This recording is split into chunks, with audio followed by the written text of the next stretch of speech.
Yes, welcome to Bikes of Rye and welcome to my first ride review of my beautiful Ténéré 700. Oh yes, let's jump aboard.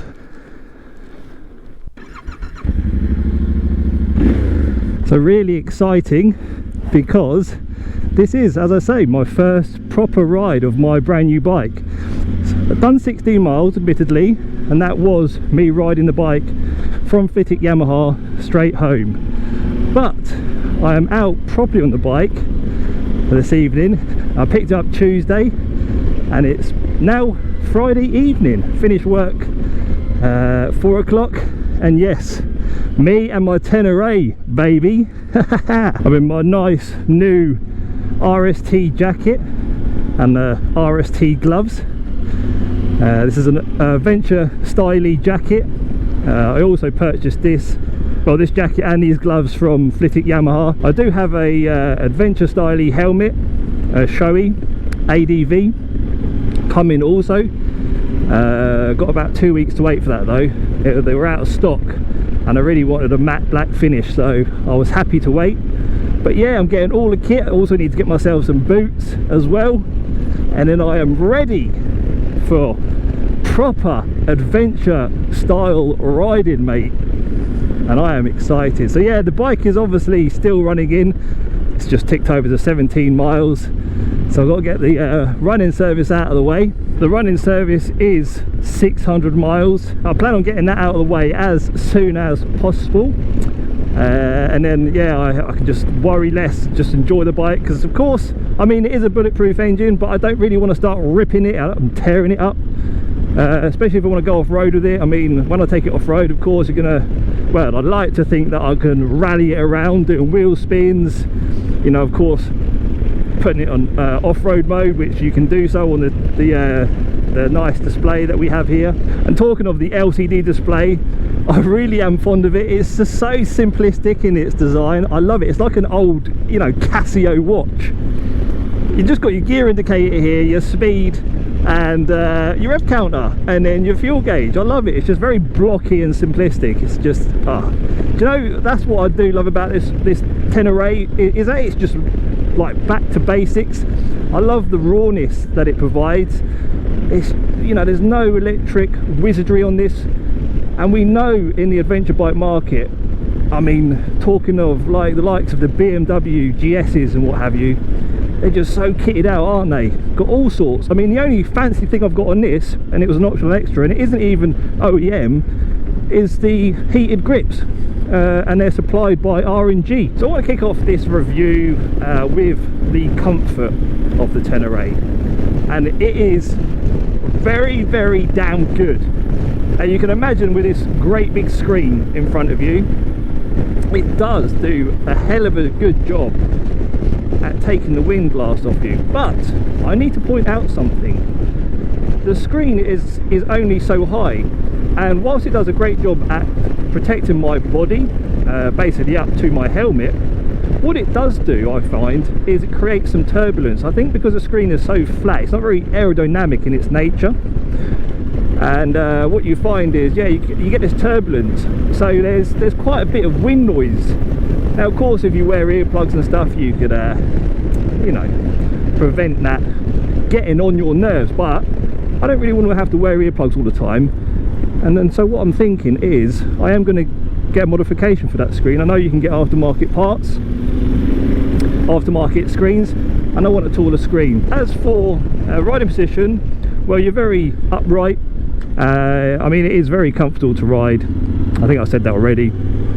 Your hands are high, your seat is low, but I need to point out the obvious. This is a tall bike. Now I'm 6 foot tall. When I come to a stop, I can't quite flat foot, so yeah, I mean, I would be a bit conscious, certainly if I go off-roading, those moments when I need to put my foot down. It could be a little bit of a stretch, but you know, certainly if you're a bit of a shorter rider, I think manhandling this bike off-road might be a bit of a challenge. But of course it has to be tall, right? The suspension travel, ground clearance, and those things are important to make it a very good off-roader, so you have to forgive it for that. But yeah, I need to point that out to you. I mean, I also find that it's quite a bulky old feeling bike. I mean, it's over 200 kilos. I think it's 204 kilos wet. I'll put that on the screen because I'm not sure if I've got that completely correct. But yeah, I mean, it's a weighty old bike. There's one thing I absolutely have to do is move these levers, twist them down. I'm not keen on the angle, you know, I don't like that. I'd rather have the levers sort of down here, but yeah, it's an easy job in it. Undo a couple of bolts, twist it on handlebars, I guess, nip the back up. Very easy modification, but personal preference, yeah, I think from the factory these are too high. Speaking of modifications, I do have plans with this bike. I anticipate putting a full exhaust system on this. I want to just open it up, get rid of those Euro 5 restrictions. You know, this bike actually does have a snatchy throttle. You can pick up on it straight away. It's very noticeable when you're trying to, you know, move around town, I'd say. It's not so bad on a run like this, but more slow speed riding, it is a little bit snatchy and jerky. Now, of course, you haven't got any rider modes, and I don't care for rider modes. As I said at the start of the vlog, I like the rawness of this bike, the back to basics that it offers, and I appreciate that. But yeah, we can iron out, I believe, with some tuning, iron out that snatchy throttle. Yeah, get rid of the exhaust system, get rid of the Euro 5, and also, you know, let it breathe, let it sound a lot better. I mean, it's a beefy old engine. Let's talk about the engine, shall we? So we're sitting in 4th gear, national speed limit sign, 33 mile an hour. We go 40, 50, 60. You know, plenty of torque.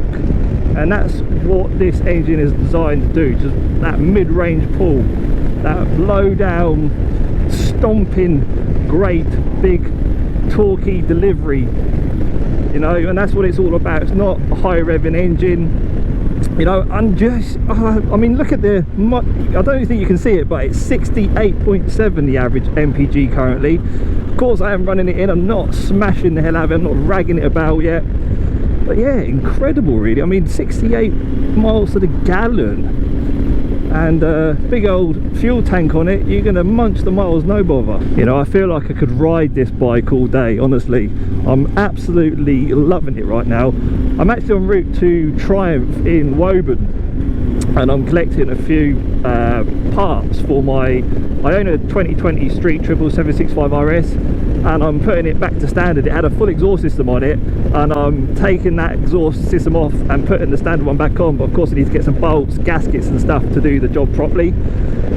So yeah, just over there, just on the way there to collect those parts. And you know what, I think once I've collected those, I'm going to carry on riding all evening. And my girlfriend will be worrying where the hell I am. Now, how does it handle? What's the suspension like in the brakes? Well, I can tell you now, the suspension is very impressive.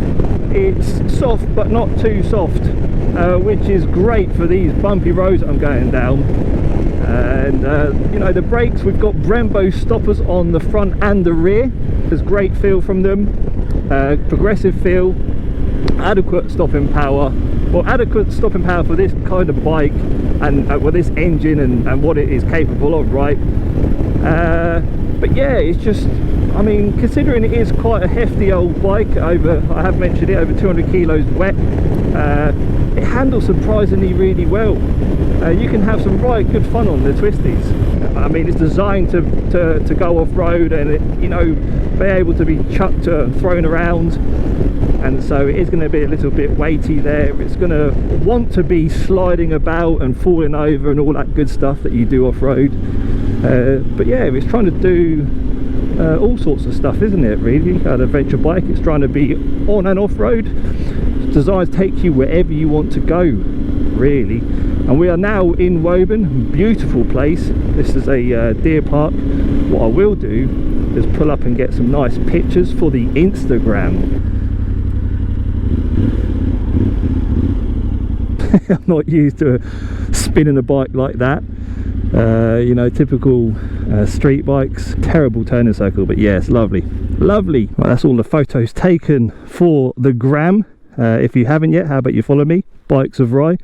But I've got to say, doesn't the bike just look like it is in its natural habitat. Look at the deer in the background. I don't know if you can see on the video with its great big antlers, but yeah, it just looks like it's in South Africa or whatever. Yeah. But of course we're not, we're in Woburn, Bedfordshire. What a great looking adventure bike. Anyway, I think I'm going to end the vlog here. I'm going to carry on to Triumph Woburn, but I would ask, if you can do, how about you subscribe? Follow me on my travels with this bike, all the modifications I plan on doing, and miles and smiles and all that good stuff. You can keep up to speed with that. But yeah, hope you enjoyed the video and hope to see you on another one very soon. Thanks for watching. See you later.